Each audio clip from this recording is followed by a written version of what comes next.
آپ بچے کو ڈانٹیں گے، آپ کیوں ڈانٹیں گے اس کو؟ کیونکہ وہ لگا ہوا بلب آپ کو روشنی دے رہا ہے اور اپنا مقصد پورا کر رہا ہے۔ ایک اور مثال لے لیتے ہیں۔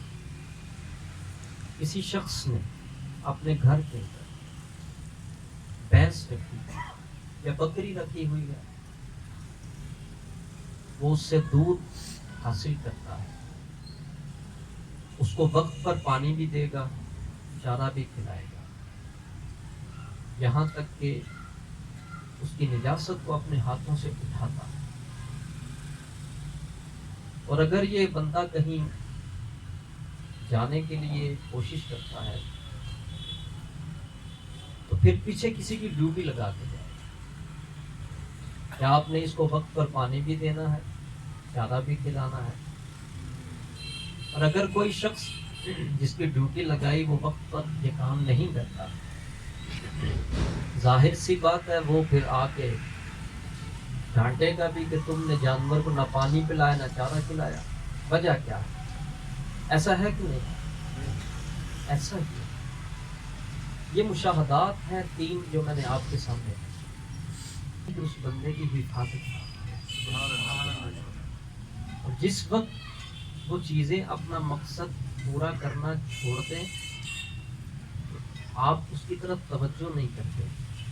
اب آپ اس کو ایسے کمرے کے اندر سٹور کر دیا جہاں پر نہ لائٹ ہوگی نہ پنکھا ہوگا، ڈسٹ بھی بہت زیادہ ہوگی۔ اب آپ کو ضرورت نہیں ہے نہ اس کو صاف کرنے کی نہ اس کی طرف توجہ کرنے کی، کیونکہ اب مقصد نہیں پورا کرنا۔ یہی مثال اس بندے کی ہے جو اس دنیا میں آیا اور اپنا مقصد پورا نہیں کرتا، اس کو اٹھا کر پھر ایسی جگہ پر رکھ دیا جاتا، وہ چیخے، وہ چلائے، وہ روئے، وہ کچھ مرضی کرے، پھر اس کی طرف توجہ نہیں ہوتی۔ اور جو لوگ اپنا مقصد پورا کر رہے ہوتے ہیں، نہ صرف اللہ ان کی حفاظت فرماتا ہے بلکہ جو ان کی صحبت میں آ جائے میرا رب ان کی بھی حفاظت فرماتا ہے۔ میرے پاس اپنی عقل کے مطابق جتنی کو ہے عقل، اس کے مطابق اس سے آسان مثال میرے پاس کوئی نہیں سمجھانے کی، زندگی کا مقصد سمجھانا، اس سے زیادہ آسان مثال میرے پاس۔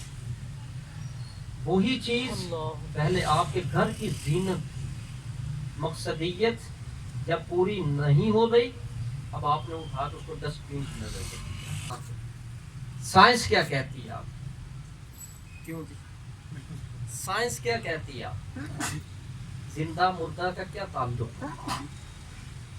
ٹھیک ہے، مگر کروڑوں سائنسدان پیدا ہو جائیں، وہ میرے آقا کریم صلی اللہ علیہ وسلم کی عطا کردہ نورانیت کے نور کی نون کو بھی نہیں پہنچ سکتے۔ بے شک بے شک بے شک بے شک۔ خدا خود بندے سے پوچھے بتا تیری رضا کیا؟ اور یہ مقام آتا ہے وہ عمل رب کو راضی کر جائے، کوئی آپ کا عمل رب کو راضی کر جائے، تو جو آپ کا عمل آپ کے اللہ کو راضی کر گیا نا، پھر آپ دیکھیے گا میں رب کیسے نور کے پردے پہ آپ کے ساتھ۔ بے شک بے شک، سبحان اللہ۔ ایڈورٹائزنگ نہیں کرتے آپ، تشہیر نہیں کرتے، مگر یہ اتنے لوگ آپ اکٹھے کیسے کر لیتے؟ میں نے کہا آپ تھوڑا سا ٹائم دیں اور آ کے لوگوں سے پوچھ لیں یہ کیوں آتے ہیں، یہ یہاں پر اس وقت میں کیوں آتے ہیں، کاروبار چھوڑ کر دوسرے شہروں سے اتنی دور سے کیوں آتے ہیں؟ پھر کوئی بات تو ہے نا، پھر کوئی نہ کوئی تو پھر مسئلہ ہے نا پھر، تو جس کی جتنی قربت ہے پھر اس کو اتنا ملتا بھی ہے۔ ایک آپ کی ضرورت ہے اور ایک آپ کا، اور جب یہ ٹکرائیں جس جگہ پر جا، ضرورت مقصد سے ٹکرانا شروع ہو جائے، ضرورت چھوڑ دو مقصد کو پکڑ، کامیابی ہے۔ فار ایگزامپل نماز پڑھنا ضرورت نہیں ہے، مقصد ہے۔ کاروبار کرنا، کھانا کھانا، اس کے علاوہ دیگر جتنے مشاغل ہیں وہ مقصد نہیں ہے، وہ ضرورت ہے۔ ادھر سے اذان ہوئی اور ادھر سے جماعت کا ٹائم مقرر ہے، اب آپ کھانا کھانے بیٹھے ہیں، ورنہ کیا ہوگا، ایک پیچھے کرو گے دوسری آگے کھڑی ہوگی، دوسری پیچھے کرو گے تیسری آگے کھڑی ہوگی، آگے تیسری پیچھے کرو گے چوتھی آگے کھڑی ہوگی آگے۔ یہ کیا ہے؟ یہ وہ بندہ ہے جو کہتا ہے میں نے خود پریشانیوں کو دور کرنا ہے، اور یہ بڑی سمجھداری کا اظہار کرتا ہے کہ میں پڑھا لکھا بھی ہوں، میرے اندر ذہانت بھی ہے، میرے پاس پیسہ بھی ہے۔ حضور آپ پیسے کے ساتھ دوائی خرید سکتے ہیں، شفا نہیں خرید سکتے۔ بے شک بے شک گفتگو کا شروع نہیں ہوا تھا، یہ ان باتوں کے اندر ہی میں اپنی گفتگو کا اختتام کرتا ہوں۔ جو دولت آپ اکٹھی کر رہے ہیں نا، اس پر تسلی تھوڑی سی کر لیں۔ آج جا کے تسلی کریے گا کہ آپ کے پاس جتنی دولت ہے، آپ نے اس دولت کا کرنا کیا ہے، یہ جا کے سوچیے گا ذرا۔ آپ نہیں نہ سوچیں گے، میں نے یہ بات دیکھی ہے اور آپ نے بھی دیکھی ہے، جس کی اولاد نہیں نہ ہوتی یا جس کا پیچھے والی وارث نہیں ہوتا، وہ دوسرے سوچ کے بیٹھے ہوتے ہیں کب جائے یہ نیچے تو ہم قبضہ کریں۔ غلط کہہ دوں کیا جی؟